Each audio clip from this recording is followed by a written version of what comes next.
Imaginez vivre dans un monde de pouvoir et de richesse incommensurables, où vous tenez le destin d'un empire entre vos mains. Pourtant, au lieu de vous adonner au luxe, vous choisissez une vie de simplicité et d'autodiscipline. Tel fut le choix extraordinaire de Marc Aurèle, l'empereur romain qui vécut comme un moine stoïcien. Marc Aurèle, né en 121 après Jésus-Christ, était un homme de contraste profond. En tant qu'empereur de Rome, il exerçait une autorité inégalée, commandant d'immenses armées et supervisant les vastes territoires de l'Empire romain.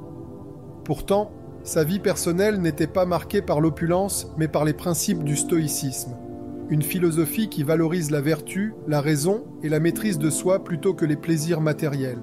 Le stoïcisme, fondé dans la Grèce antique, trouva en Marc un adepte passionné.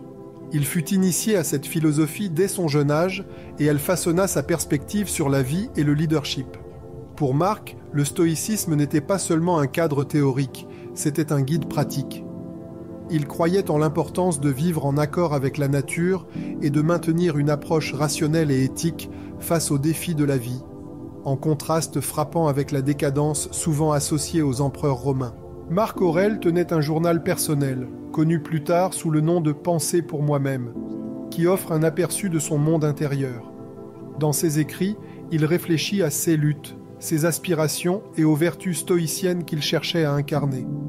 Une de ses croyances clés était la nature éphémère de la vie et l'importance de se concentrer sur ce qui est sous notre contrôle. Cet état d'esprit est particulièrement poignant quand on considère l'immense pression et responsabilité qu'il portait en tant qu'empereur. Imaginez la solitude d'un homme qui, bien qu'entouré par la grandeur de la cour romaine, cherchait la sagesse dans la simplicité et la clarté de pensée. Marc se levait tôt chaque jour, consacrant du temps à la réflexion et à l'étude, s'ancrant dans les principes du stoïcisme. Il pratiquait l'humilité, traitant ceux qui l'entouraient avec respect et équité, quel que soit leur statut. Son règne, de l'an 160 et à l'an 180 après Jésus-Christ, fut marqué par un engagement envers la justice et le bien-être de son peuple.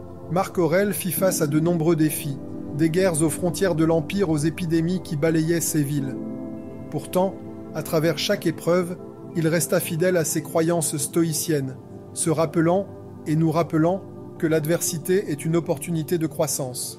Il écrivait « L'obstacle à l'action avance l'action. Ce qui s'oppose devient le chemin. » Ces mots, écrits il y a des siècles, continuent de résonner, offrant une sagesse intemporelle sur la résilience et la persévérance. Il est facile de romancer le passé, mais la vie de Marc était loin d'être idyllique. Il fit face à des pertes personnelles, telles que la mort de sa bien-aimée épouse Faustine et de plusieurs de ses enfants. Pourtant, sa philosophie lui offrit un cadre pour supporter ses chagrins avec dignité et courage. Pour Marc, la vie consistait à accepter son impermanence et à se concentrer sur une existence vertueuse dans le moment présent. Alors, qu'apprenons-nous de Marc Aurèle aujourd'hui ? Dans un monde rempli de distractions et de poursuites matérielles, sa vie rappelle puissamment la valeur de l'introspection et de la quête de la paix intérieure. Nous aussi, nous pouvons adopter les principes stoïciens, trouvant la force dans la simplicité et un but dans l'adversité. Engageons-nous avec ces enseignements intemporels. Prenez un moment pour réfléchir à votre propre vie. Qu'est-ce qui se dresse sur votre chemin et comment cela peut-il devenir votre voie à suivre ? Partagez vos pensées dans les commentaires ci-dessous. Si l'histoire de Marc vous inspire, envisagez d'approfondir la philosophie stoïcienne et sa pertinence aujourd'hui. N'oubliez pas d'aimer, de vous abonner et d'activer la cloche de notification pour d'autres histoires de sagesse et de résilience tirées de l'histoire. Merci de nous avoir regardés.